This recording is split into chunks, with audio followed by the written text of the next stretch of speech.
అందరికీ శరార్థి ఆడేలకు మంగళారతి. ముందుగా ఏముంటాయి మన ముచ్చట్ల నెత్తిరాతలు గీతలే కదా చూడు రెడ్ లైన్స్. సోషల్ మీడియాలో ట్రోల్స్ చేస్తున్నారు రేవంత్ రెడ్డి ఇంగ్లీష్ మీద. ఇబ్బందులు ఉన్నోళ్ళకి కాకుండా ఇంటర్నెట్ ఉన్నోళ్ళకి ఏం బాధ?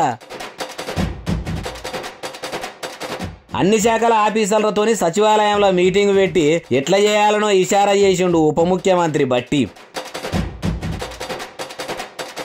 గవర్నమెంట్ దవాఖాన్లలో అస్సలే ఉంటలేరట సర్కారు డాక్టర్లు. మరి ఏం కమాయి చేస్తున్నట్టు వైద్య శాఖలో ఉన్న ఆఫీసర్లు.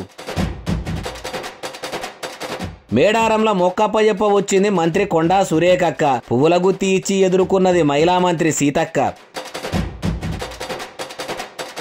సీఎం చేస్తున్నాడు బిఆర్ అంబేద్కర్ విగ్రహావిష్కరణ పండుగ. భారీ రూపం చూసి బహుజనులు మురుస్తుండ్రు మనసు నిండుగా. ముఖ్యమంత్రి రేవంత్ రెడ్డి సార్కు ఇంగ్లీష్ మాట్లాడొస్తలేదట.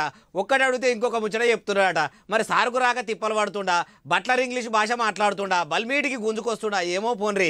ఏమన్నా ట్రోల్ చేస్తురా సార్ను? ముఖ్యమంత్రి అయినాక మొదటిసారి బయటి దేశంలో ఉన్న దావుసుపట్నంలో దందాలు పెట్టుబడులు తెచ్చేందుకు రేవంత్ రెడ్డి సారు రేయి పగలు తిప్పలు పడుతుంటే ఇక సార్కు ఇంగ్లీష్ మాట్లాడొస్తలేదని చెప్పి సోషల్ మీడియాలో కొందరు ట్రోల్స్ చేస్తున్నారట. మినిమం ఇంగ్లీష్ రాదన్నట్టే మీమ్స్ చేస్తున్నారట. అయినా సీఎం రేవంత్ రెడ్డి సార్కు ఇంగ్లీష్ రాదనుకుందాం. సీఎం సారు బట్లర్ ఇంగ్లీష్ మాట్లాడతాడే అనుకుందాం. ట్రోల్స్ చేసేటోళ్లకు ఏం నొప్పి? మరి మీరు పోయి తెస్తారా పెట్టుబడులు? అరే సారేదో అనలాడుతుండు, దానికి మీరు తోడు ఉండాలి గాని ఇట్లా ట్రోల్స్ చేసుడు అయితే కరెక్ట్ కాదంటారు రేవంత్ రెడ్డి సార్ను ఫాలో అయ్యే ఫ్యాన్స్. ఉప ముఖ్యమంత్రి మల్లు బట్టి విక్రమార్క సారు సచివాలయంలో అధికారులతోటి పెద్ద మీటింగే పెట్టిండట. అంత పెద్ద ఆఫీసర్లతో సమావేశం ఏర్పాటు చేసిండటే ముచ్చట కూడా పెద్దగానే ఉంటది. మరి మళ్ళీ ఏమన్నా పెద్ద బడ్జెట్ విడుదల చేసేందుకు ఇషారా చేస్తుండా, ఇంకేమన్నా మాట్లాడిండా తెలుసుకుందాం పారి. గెలిచిన 100 రోజుల్లో 6 గ్యారంటీలను అమలు చేస్తామని అంటివి. కానీ కాంగ్రెస్ కాందాని పెద్దగా ఉండే. గవర్నమెంట్ గల్లా పెట్టేలా గలగల సప్పుడు లేకపాయే. మరి ఏం చేద్దాం ఏం కథ అనుకున్నట్టున్నాడు సారు. ఒక పైసల శాఖనే కాదు ఉన్న అన్ని శాఖల అధికారులతోని అన్ని ముచ్చట్లు అరుచుకున్నాడట. మరి లెక్కలు రాసి పద్దులు తీసి రాష్ట్రానికి అన్ని శాఖల నుంచి ఎంత ఆమ్దాని వస్తున్నది, ఎంత పోతున్నది, లాస్ ఎంతుంది, లాభం ఎంతుంది, పైసలు ఎట్లా పట్టుకోద్దాము, పెండింగ్లు ఉన్న పథకాలు ఎట్లా అమలు చేద్దాము, ఇచ్చిన హామీలను బట్టి చూస్తే ఖజానా ఖాళయ్యేదే ఎక్కువ ఉంటది. మరి ఎట్లా చేద్దామని తెల్లబోసుకున్నాడట. ఇక బట్టి సారు బాధను అర్థం చేసుకున్న అధికారులు మీరేం పికర్ పెట్టుకోకూరి సార్, ఏళ్లకింత తిని వెళ్తూ మంచిగా చూసుకోరి, పైసలు వచ్చే తోవా మా చూద్దామని ధైర్యం చేయొచ్చు అంటున్నారు ఈ ముచ్చట తెలిసినోళ్ళు. సర్కార్ దవాఖానలో ఒక్క డాక్టరు నర్సు ఉంటలేరట. జీతాలు మాత్రం 1 తారీఖు నాడు టంచన్గా తీసుకుంటురట. పేద ప్రజలకు ట్రీట్మెంట్ చేయుండ్రని కొలువుల్లో పెట్టుకుంటే మంచిగా డ్యూటీలకు డుమ్మాలు కొట్టిరట. ఈ ముచ్చట మంత్రి పొంగులేటి సార్కు తెలిసింది. ప్రభుత్వ ఆసుపత్రికి పోయి ఇట్లా పంచనామా చేసిండు. వాడు తిరిగిండు, బెడ్ తిరిగిండు. పానం బాగలేక దవాఖానలకు వచ్చిన పేషెంట్లు ఉన్నారట గాని బీమార్లు వచ్చిన వాళ్ళను నాడి బట్టి చూసే డాక్టర్లు లేరేందని దేవులాడిండట. దవాఖానంతా తిరిగినా 2-3 నర్సులు తప్ప పెద్ద డాక్టర్లు ఎవ్వరు లేరట. అటెండెన్స్ రిజిస్టర్లు రికార్డులని పట్టుక రమ్మన్నాడు. కురిసేసుకొని ఇట్లా కుదార్థంగా కూర్చొని ఒక్కొక్కల పనితనం ఏందని చూస్తే ఏమున్నది, సంతకాలు లేవు, సర్వీసులు ఉన్నట్టు ఉన్నది. ఇట్లా చేసినాక ఎట్లుంటది చెప్పురి. నౌకర్లు చేయమంటే నర్సులకు అప్పచెప్పిపోతారా అని గట్టిగానే గరమయ్యి మీరేం చేస్తుర్రయ్యా అని ఇట్లా అరుచుకున్నాడు. ఇక్కడ ఎవరైతే 3 ఉన్నారు ఇప్పుడు స్టాఫ్ నేను గ్రీనింగ్ తో అండర్లైన్ చేశాను. రిమైనింగ్ బ్యాలెన్స్ మొత్తం కూడా ఎక్స్పల్నేషన్ కాల్ఫర్ చేస్తూ రిమైనింగ్ ఫ్యూచర్ లో ఎట్లుంటే వాళ్ళు ఎంత ఉద్యోగం నుంచి టర్మినేట్ చేయాలి. ఆసుపత్రిలో ఆరోగ్యం బాగలేనోళ్లకు అందుబాటులో ఉండమంటే హాయిగా ఇంటికాడ ఉంటారా అని ఇసొంటోళ్ళందరి మీద ఇప్పుడే చర్యలు తీసుకోనరా అనుకొచ్చిండు. ఏడనంటే ఖమ్మం జిల్లా తిరుమలాయపాలెంలా. పొంగులేటి సారు ఒక ఖమ్మం జిల్లాలనే కాదు తతిమ జిల్లాలో కూడా తక్లీఫులు ఉన్నాయి. అందరినీ ఇట్లనే అరుచుకోర్రి అంటారు ఈ ముచ్చట తెలిసినోళ్ళు. మహిళా మంత్రి సీతక్క, అడవులు గుళ్ళు గోపురాల మంత్రి కొండా సురేఖక్క ఇద్దరు కూడా సమ్మక్క సారకల గద్దెలకు అడిగి పోయిర్రు. మొక్కులు ముట్ట చెప్పిరు. అగో జాతర మస్తు దినాలుంది, ఇప్పుడే మొక్కులు ముట్ట చెప్పుడు ఏందంటారా? జాతర పనులు చూసుకుంటా పనిల పని మొక్కులు కూడా ముట్ట చెప్పిర్రో ఏమో. మరి అమ్మవార్ల దర్శనం అక్కలకు మంచిగానే అయ్యిందా చూద్దాం పారి. అడవుల మంత్రి కొండా సురేఖక్క, మహిళా మంత్రి సీతక్కల రాకతోటి సమ్మక్క సారక్కలే అక్కల రూపంలో వచ్చినట్టు అనిపిస్తలేదు. అక్కలను చూడంగానే అధికారులకు కూడా అట్లనే అనిపించినట్టున్నది. ఇక మొదటిసారి గుళ్ళు గోపురాల మంత్రి సురేఖక్క వచ్చిందని గాని సీతక్క పువ్వుల గుత్తి చేతుల్లో పెట్టి స్వాగతం పలికింది. అధికారులు కూడా మొలకలు ఇచ్చిర్రు. జాతర దగ్గర పడుతుంది కదా, పనులు ఇట్లా చేస్తున్నామని అధికారులు చెప్తుంటే సీతక్క ఉన్నాక నాకు చింతెందుకు, మీ పని మీద నమ్మకం ఉన్నదన్నట్టు ముంగడికి కదిలింది. మంత్రులు వచ్చిన మురిపెంలా గుడి అయ్యవార్లు సప్పులతోని చక్కగా గద్దెల కాడికి తీసుకుపోయిర్రు. అమ్మవార్లకు ఆమెతో బంగారం ఇస్తాని మొక్కుకున్నట్టున్నది. తక్కడికాడికి పోయింది. మనమడో మనమరాలో గాని ఎత్తుకొని కాంటలకు కూసున్నది. సీతక్క కూడా దగ్గరుండి ముళ్ళు అటు పోకుండా బంగారాన్ని బరబ్బర్ జోకిస్తున్నది. బుట్టల బంగారం సీరే సారే పెట్టుకుని నెత్తుల మీద ఎత్తుకొని గద్దెల కాడికి కదిలిర్రు. గంటలు కొట్టి అమ్మవార్లకు మొక్కులు అప్పచెప్పిర్రు. సమ్మక్కనే చెప్పించిందో సారక్క సీతక్క నోటితోని పలికిచ్చిందో గాని నా జాతరకు తెలంగాణ ఆడబిడ్డలందరికీ ఉచితంగానే బస్సులు ఏపీమని చెప్పినట్టున్నది కావచ్చు. ఫ్రీ బస్సు పథకం మేడారం జాతరకు కూడా ఫ్రీగానే అనుకొచ్చింది సీతక్క. ఏపీ ముఖ్యమంత్రి జగన్మోహన్ రెడ్డి సారు అందరినీ పండుగకు పిలుస్తున్నాడట. ముందట అల్లుని లగ్గం ఉన్నది. ఆ పెళ్లిని పండుగ లెక్క చేస్తుండేమో, ఇంటోళ్ళు పండుగ లెక్క చేస్తురని లగ్గానికి పిలుస్తుండేమో అనుకుంటురా. కాదు కాదు, ఆ పండుగ ఇంటోళ్ళ కోసం చేసేది, ఇది ప్రజల కోసం చేసేది.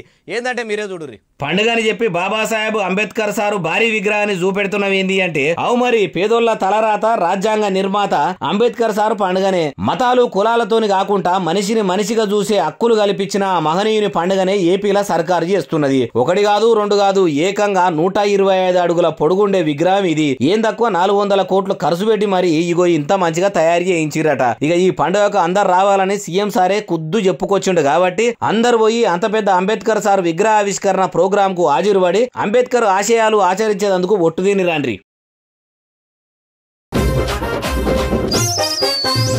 రాముల వారికి కాంగ్రెస్ వాళ్లకు కయ్యం పెట్ట చూస్తున్నారట. అగో రావణాసురునితోనే కయ్యం పెట్టుకున్న రామునితోని ఇప్పుడు చేయిపాటలతో పంచాయతీ పెట్టించేటోళ్ళు ఎవరు ఉండ్రు. బట్టగాల్సి మీదేసి ఎవరిని బదనాం చేస్తావే బాలన్న అంటారా? మీరు ఇట్లా అంటారని అన్న మనిషిని కూడా పట్టుకొని వచ్చిన ఇనుండ్రి, ఆయన్నే చెప్తాడు. ఇవాళ మీకు డెవలప్మెంట్ మీద ఆలోచన లేదు, అభివృద్ధి చేయాలని లేదు. కేవలం ఎన్నికలు వస్తున్నారని రామ జన్మభూమిని ఉపయోగించుకొని అందరికీ ఇన్విటేషన్ పంపించాలి. దేవుని దగ్గరికి మాకెందుకు ఇన్విటేషన్? దేవుని దగ్గర పోవాలనేది మా లోపల తపన ఉంటది, భక్తి ఉంటది. నా పేరే హనుమంతుడు, నాకంటే రాముని కంటే భగవంతుని సేవ చేసేవాడు ఎవడున్నాడు? కేవలం పొలిటికల్ చేస్తూ. అందుగురించే మా రాహుల్ గాంధీ అన్నాడు ఇది పొలిటికల్ గేమ్ అన్నారు.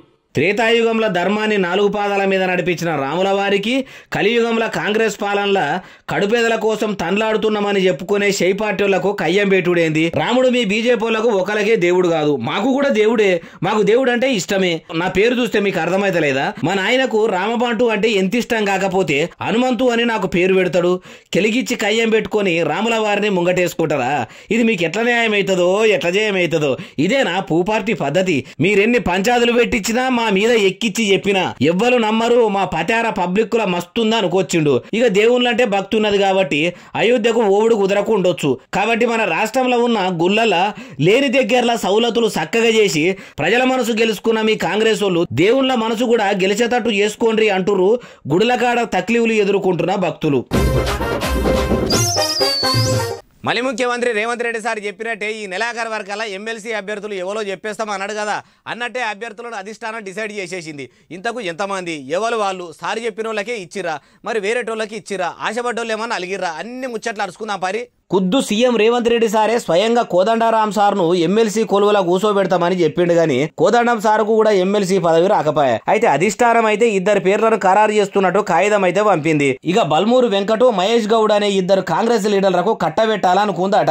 ఇక అధిష్టానమే ఆదేశాలు ఇచ్చింది కాబట్టి షై పార్టీ ఎమ్మెల్యేలు అంతా కూడా బల్మూరు వెంకట్ను, మహేష్ గౌడ్లను బలపరిచి ఓట్లేసి గెలిపిస్తారు కావచ్చు. అందరు మంత్రులను పట్టుకుని నామినేషన్లు కూడా చేసిర్రు. గవర్నర్ మేడం ఆమోదం తెలిపితే మట్టుకు వీళ్ళిద్దరు ఎమ్మెల్యేల కోటల ఎమ్మెల్సీలు అవుతారంటారు ఈ ముచ్చట తెలిసినోళ్ళు.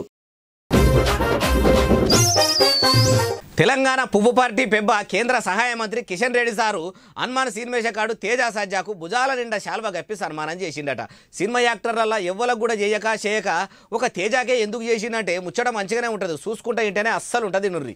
సార్ అట్లా శాల్వగప్పి సన్మానం చేస్తుంటే తేజ కూడా 2 శైలు జోడించి దండం పెట్టిండు. సినిమా మంచిగుంది, నువ్వు ఇట్లా మంచి మంచి సినిమాలు తీయాలి, మందిలకు ఇడిచిపెట్టాలి. మీ హనుమాను సినిమా టీములు చేసిన యుగురం చాలా మంచిగుంది. అయోధ్య రామ మందిరానికి మీ తరపున కూడా ఉడత సాయంగా ఆసరైనందుకు చాలా సంబురంగా ఉంది అనుకొచ్చిండట. మరి సన్మానం చేసే అంత చిన్న సాయం ఏందంటే సినిమా కోసము టాకీసుల చించిచ్చే టిక్కెట్లకు ఒక్క టిక్కెట్ మీద 5 రూపాయలు అయోధ్య గుడికి సందా రాస్తున్నట్టు ముందుగాలనే చెప్పేసిర్రట. అగో ఆ ముచ్చట నచ్చిన తెలంగాణ కమలం పువ్వు పెబ్బ ఇట్లా కలిసి ఇట్లనే సాయం చేసుకుంటా ఇంకా ఎంతనో ఎదగాలని అన్నాడట. అద్దంకి దయాకర్ అన్న మనసుకు అర్థం అనేందుకు ఆయన చెప్పిన ముచ్చట చూస్తేనే అర్థమవుతుంది. గవర్నర్ కోటాల ఎమ్మెల్సీ ఇస్తారని గాలి లెక్క నిన్న మొన్న వార్తలు చక్కర్లు కొట్టినాయి. పదవి వస్తుందేమో అనే ఆశతోనే పడిగాపులు కాస్తున్నాయాల. ఇప్పుడు దయాకర్ అన్న దయాగుణం గురించి చెప్తున్నామేందే బాలన్న అంటారా? అయితే మీరు ఈ ముచ్చట చూడవలసిందే. అందరికీ నమస్కారం.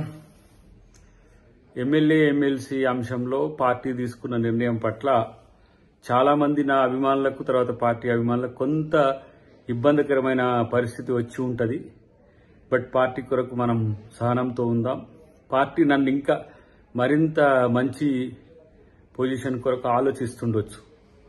కాబట్టి ఇది రాకపోవడం వల్ల ఏదో అద్దంకి దయాకర్ అన్న మీద ఏదో కుట్రనో నష్టం జరుగుతుందని భావించకండి. ఎందుకంటే డెఫినెట్గా నా పట్ల కేంద్ర పార్టీ కానీ రాష్ట్ర పార్టీ కానీ చాలా సీరియస్గా కన్సర్న్ ఉన్నది. ఇన్నారు కదా అద్దంకి అభిమాన సంఘపోలు గాయిగా ఏం కాకుర్రి. అధిష్టానం అంతకంటే పెద్ద పదవో ఇంకేదన్నా పెద్ద సీట్లనే కూర్చోబెడతామని ఇట్లా హామీ ఇచ్చిందో ఏమో. కాబట్టి దయాకర్ అన్న కూడా ఇంత నిమ్మలంగా చెప్పిండు అంటుర్రు ఈ ముచ్చట తెలిసినోళ్ళు. జనసేన అధినేతను కాంగ్రెస్ ఏపీ అధినేత కలిసింది. చిరంజీవి చిన్న తమ్ముని చూస్తేనే చిర్రుబుర్రలాడినట్టు ఉండే జగనన్న చెల్లె షర్మిలక్క నాగబాబు సోదరుని కలుసుడు వెనక మతలావు ఏమై ఉంటుంది అనుకుంటారు కదా. డైరెక్ట్ కలిసిన వాళ్ళ పోటువాళ్ళు చూపెట్టుకుంటా ముచ్చటంతా వివరిస్తా పారి. ఎప్పటికీ టీషర్టులు పాయింట్లు వేసుకుని పబ్లిక్ కు గల్లబడే పవన్ కళ్యాణ్ సారు షర్మిల మేడం వస్తుందని ముందుగాలని తెలిసి సాంప్రదాయానికి పైజామా పాయింట్ వేసినట్టే లేడు. ఇక మేడం కూడా పెద్దేశకాడు పేరున్న హీరో తానికి పోతున్నా ఉత్తుత్త పూల గుత్తులు పట్టుకపోతే బాగుండదు అనుకున్నదో ఏమో గాని ఖరీదైన కాస్ట్లీ ఫ్లవర్ బొకేనే పట్టుకొచ్చి చేతుల్లో పెట్టినట్టు లేదు. ఇక ముసిముసి నవ్వులు చిందించుకుంటా పత్రిక చేతుల్లో పెట్టి నా కొడుకు లగ్గానికి నువ్వు ఇప్పుడు ఉంటున్నా మీ ఇంటామే ఇద్దరు కూడా వచ్చి ఇన్ని అచ్చింతలు తల్లి ఆశీర్వదించుర్రి అన్నదట. ఇంటికొచ్చి ఇంత మంచిగా పిలిచినాక రాకుండా ఊకుంటానా? ప్రచారాలు పక్కకు పెట్టైనా నీ కొడుకు పెళ్లికి హాజరు పడతా అని చెప్పొచ్చు. కట్నం కూడా బాగానే చదివించేటట్టున్నాడు అంటారు ఈ ముచ్చట తెలిసినోళ్ళు. దాగాల మంత్రి దామోదర రాజనరసింహ సారు ఫేస్బుక్ పేజీని యాక్ చేసిన సైబర్ సాడేసాదిగాళ్ళు ఇప్పుడు ఏకంగా Telangana governor Tamilisai madam X అకౌంట్కే ఎసరు పెట్టిరట. మరి మేడం ఏమన్నా జాగ్రత్తలు తీసుకుంటుందా లేదా మనమన్నా చెప్పొద్దాం పారి. ఎక్స్ యాక్ అయిందని తెలిసిన వెంటనే గవర్నర్ మేడం దగ్గరుండే అధికారులు పోలీసులకు ఫిర్యాదు ఇర్రట. వాళ్ళేమో రాష్ట్ర గవర్నమెంట్ లా పెద్ద పెప్ప. మేడం ఎక్స్ అకౌంట్ కే రక్షణ లేకపోతే ఎట్లా? ఏ దేడిది మగ్గాడి ఈ అకౌంట్ ను యాక్ చేయొచ్చు అని క్రైమ్ పోలీసుల కాన్ నుంచి సైబర్ క్రైమ్ పోలీసుల దాకా ఈ కేసును సవాల్గా తీసుకుని సాధించే పని ముంగటేసుకురట. ప్రజలారా గవర్నర్ మేడం అకౌంట్ నే యాక్ చేసిర్రంటే కామన్ పబ్లిక్ పరిస్థితి ఏందో అర్థం చేసుకోరి. మీ అకౌంట్లకు ఎవ్వలకు తెలియని తరీకాల పాస్వర్డ్లు పెట్టుకుని పైలంగా ఫోన్లు వాడుండ్రి. ఇప్పటి వరకు పెద్ద లడ్డు అంటే బాలాపూర్ వినాయకుని దగ్గర పెట్టే లడ్డనే ఎరక కదా.